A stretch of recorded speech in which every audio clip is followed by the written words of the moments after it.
Yes, my people, as it dey hot, it don't happen. No story don't fall out. Inec yansh don't leak. That secret don't leak. Please, my business family, just dey share this video. Make this video reach Inec hand. Make dem know say we don't catch them. Make dem share am and please comment as you dey share. Inec, e just clear say una no need free and fair election. And if una do this kind thing, una go know why they call us lazy youth. Say we not get work. Say our work na to dey fight injustice and corruption. Una better change una ways now before it's too late. Please, my business family, make I not talk too much. Make I show now the way they take leak Inec yansh. Make I watch am. And please hit the like button, share and comment. Watch am. Hello everyone. Honestly, what is going on? Inec, what is going on? How do you have little children registered?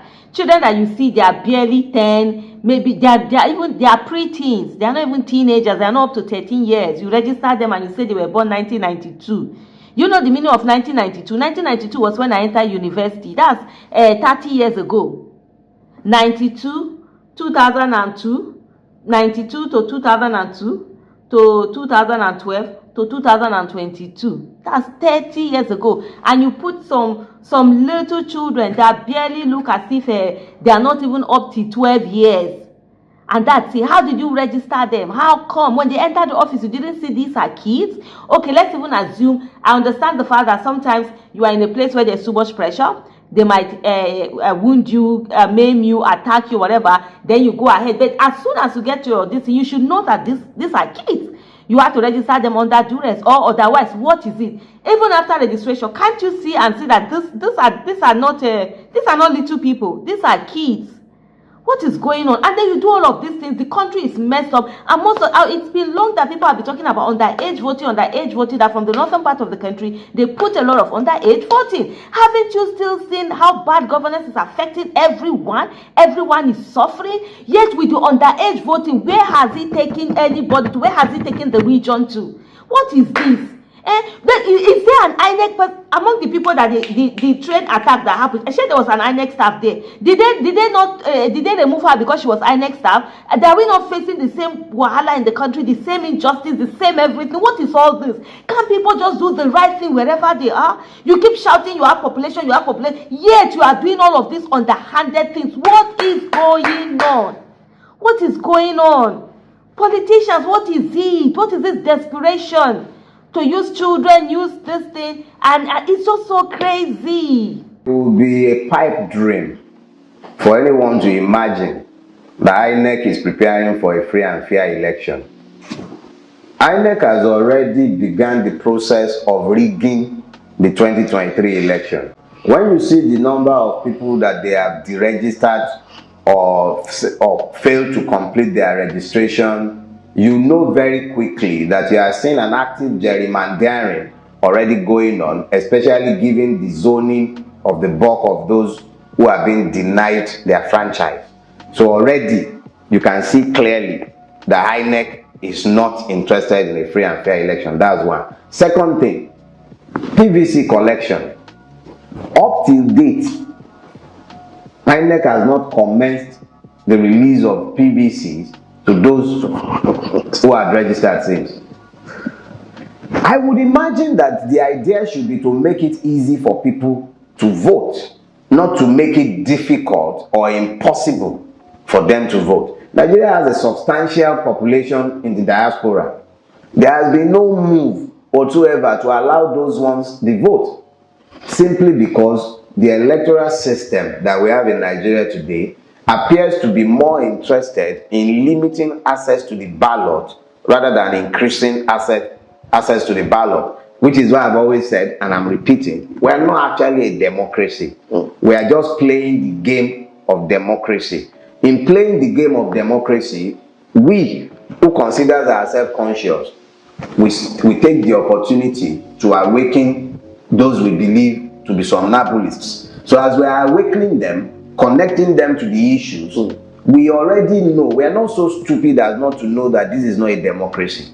But the more of the sleeping ones that we manage to awaken and connect to the issues, the more the people that we might be able to mobilize in future when the time comes to confront this system.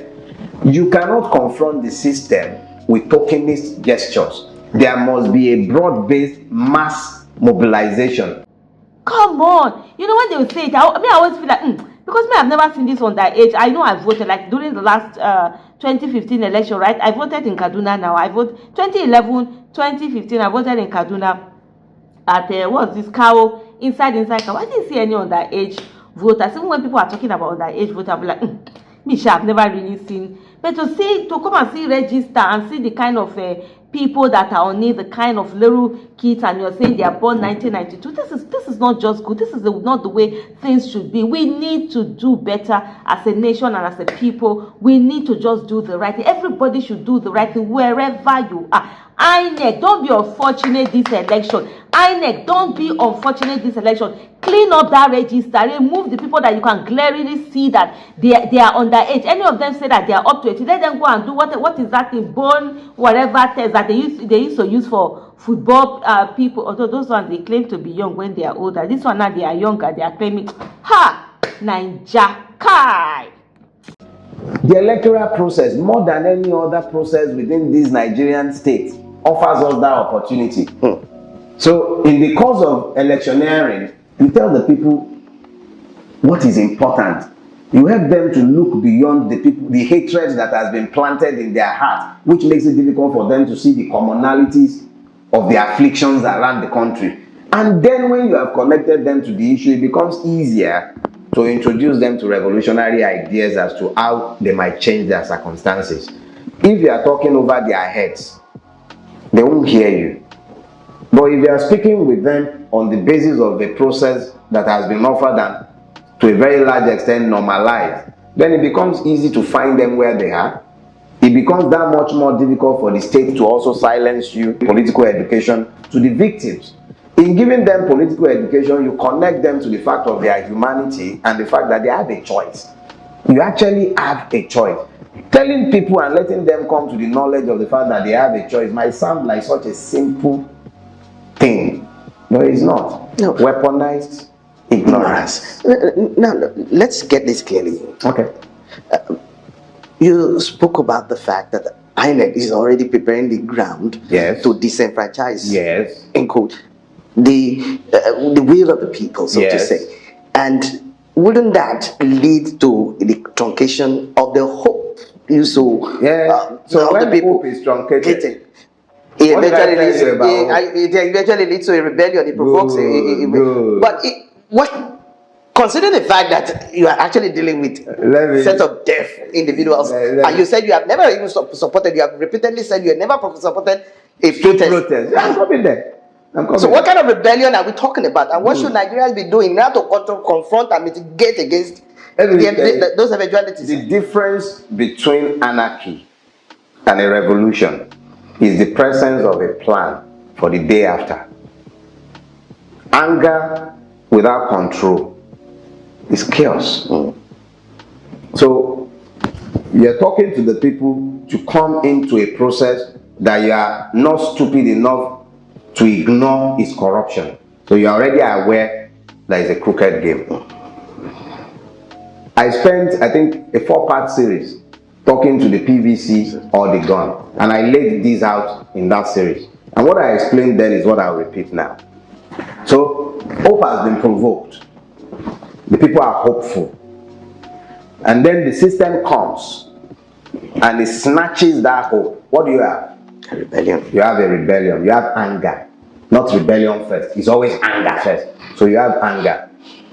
What do you do with the angry? A wise man or wise persons would educate anger. In educating anger, you feed the desire for change.